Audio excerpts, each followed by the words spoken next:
Sebzda, and we are going live so that I could give you a sneak peek into one of the presentations that I'm going to be doing for our Grief Summit. We're going to be talking a little bit today about expressive arts for bereaved adults and children.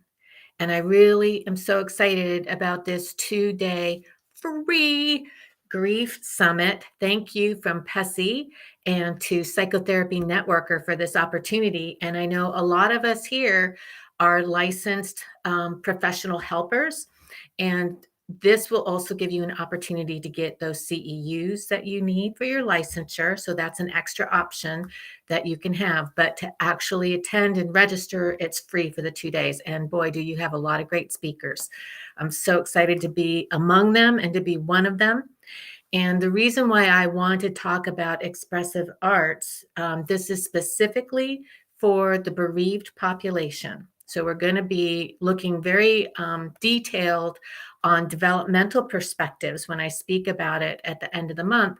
But a lot of people are a little bit nervous about using any kind of expressive arts as an intervention with their clients or as a coping strategy to teach their clients, because a lot of people feel they are not licensed art therapists. And so therefore they feel they are practicing out of their, realm of what they learned.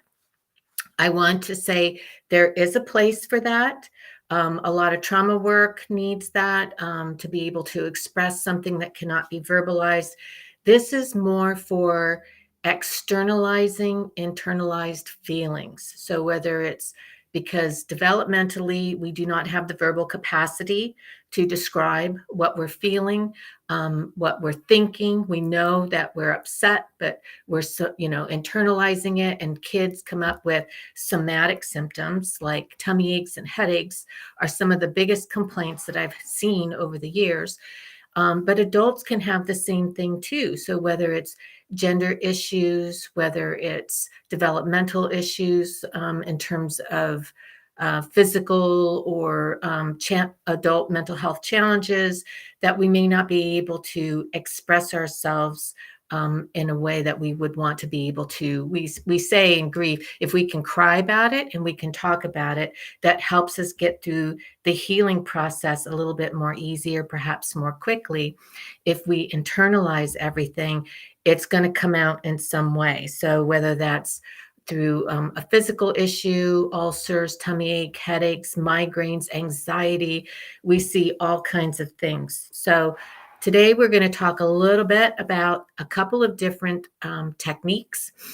We talk about tools in our toolbox. We hear that all the time with clinicians, right? You want to collect tools in your toolbox. That's what all of this the summits are for, all of the professional developments are for, so that us clinicians can gather more tools and keep relevant and on what's current and what's going on for our clients. So one of the things that I say is we can't treat everybody with the same theoretical orientation or modality. We don't want to do cookie cutter kind of treatments or interventions. And so you'll hear me say a lot, everybody grieves in their own unique way for a variety of reasons. And so we have to pay attention to each individual that we see, that we come across. So whether that's you're a grief counselor, a chaplain, a social worker, in the medical field, if you have a bereaved person or somebody who's dealing with anticipatory grief, then some of these techniques will be very helpful for you, especially if you have a population that is introverted and, sometimes teens don't want to be very verbal with you. They don't know who you are. They feel like, I tell you my story. What are you going to do to help me? So some of these techniques kind of do the fast track for building trust and rapport, and to be able to be in a very comfortable setting where you as the helping professional can do these techniques with your client. And then you can talk about things that maybe are not so scary or defensive, and then slowly lead into more difficult conversations. So I'm looking at some of the questions too, but I'm trying to talk, and I don't have my glasses on, so I'll do my best to see if I can pop in there from time to time. But one of the things that is super easy, and I tell everybody, your imagination, that's how far you can go. There's no limit to what you can think of and what you can offer to your clients when they're grieving and they're trying to come to you to talk about their lost story and what is their challenges. So if, depending on, the age, if it's young all the way through young adults, it's very easy to do coloring. So whether that's with pencils, pens, I've had clients who were excellent artists and wanted to just do pencils. So we have very easy things to do is mandala work. So I just have a bunch of different adult coloring books, and the mandala ones are really great because you can just simply use it as an icebreaker, and you're both coloring the mandala together, and then you can talk about it. One of my favorite ways to use the mandala work with a client is to ask them to color the mandala to show me their grief process. What was it like for them when they first heard about their loss? And then as they started working through the loss, and perhaps what does it even look like now? And then you'll be able to see. Here's an example of one that came to me trying to talk about her grief. And for her, she was talking about the importance of meaning making and honoring and remembering by putting flowers on her mother's grave. And that's the mandala that she picked, and that's how she colored it. And that was how she facilitated the conversation with me about the loss of her mom. And so it was another simple thing that we could do together that could go ahead and try to open up a conversation about that. You can have, whatever, if that's the way you want to go, there's so many books out there. If somebody's spiritual, you can do a spiritual book. If somebody has a special hobby or a favorite pet, especially if it's a very young child, you can get something very specific. This one's about kitties, but they've got chickens and dogs. If somebody, is like into Jason Momoa, there's even a Jason Momoa coloring book. It's true. And then, excuse this French, but some of it is starred out. This is the most popular adult coloring book with teens that I work with. So, yes. So that is instant trust and rapport building. So if a counselor can whip that out and color with them, that never failed to break down a barrier for me. So one of the things that we talk about with coloring is, especially for younger people, we teach them the meaning of color. So if I asked Susie, what does blue mean to you? She may say that means sad. But if for Stephen, blue means I'm peaceful and happy, then he's not going to want to use blue to describe a sadness that he might be feeling about his loss. So it does take time, a little bit of time to prep, because I try not to do too much prep.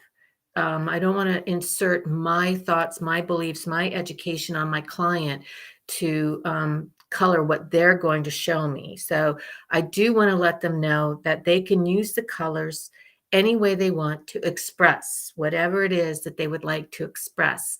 And each color has its own individual meaning for them. So why that's important is if we decide to do a body tracing. Now, with young kids, we would actually have them lay all the way down on a piece of paper and do a full body tracing. They think that's so much fun. And then you tape it up on the wall and you ask them to color in where they are holding their grief and what does it look like. And I don't want to give too much away. You're going to have to come to the Grief Summit to see some of the examples. But when you see some of the work and you ask them to describe what they did, the things they share with you are quite amazing. I think children in general are quite amazing to work with because they have not learned to get in that grief and death phobic side and not share. When they realize that they can talk about things openly and not be judged and not told, don't talk about that or don't cry. Once they realize that this is okay to do this with this person, you, the helping professional, you're going to get some diamonds out of them. So, why that's helpful for a helping professional with a grieving child is because based off of what they share with you, you can basically the parents are going to tell you ahead of time why the child's coming to you. So you're going to be able to say, okay, yeah, that's exactly what they're saying is what mom and dad said, that he's been staying home from school because he's complaining of tummy aches, or he says his head hurts. So now we know that for sure, and that's coming from the child. And now we can work on that specifically with them, and we can do more expressive arts by working with him, or we can just start teaching coping strategies, mindfulness techniques. The kids love that. So thank you, Rachel. Um, so the other thing is adults can do body tracings as well. And we're going to have that for you at the Grief Summit, and we're going to show you how to do that too. And you can use that for adults and do the same thing. Where are you holding your grief? Let's talk about it and open up a conversation about that. Another thing that we talk about is journaling or meaning making or narrative reconstruction. Those are all coping strategies, tools in our toolbox that we can use to help open up a conversation and to see what's going on with our client. And a great example is this book called Morning Sickness by Keith Smith. And I'm going to talk about this a lot more during the Grief Summit. And basically, his story is from an adult perspective. He was an artist. His wife was diagnosed with leukemia and with a very short prognosis, and he did not do art for a couple of years. He ended up going through his grief journey, becoming reinvested with another person and remarried, and found his hobby again, his passion again. So he decided to turn it into a book to help other people who may be struggling with similar challenges. And he also discovered that he could be a poet. So there was a new growth of expressive arts that came out of his grief, and he was able to share his grief journey with other people. How do you teach mindfulness to a child? That is a whole other workshop. But I will try to touch on that a little bit more during the Grief Summit. So thank you for that. One last thing that I'm going to show you is that, again, our imagination is the only thing that blocks us from offering expressive arts to people. And one of the things that we want to do in bereavement, and Rachel and I were just talking about this, so it's great timing, is part of our grief process is to do honoring and remembering.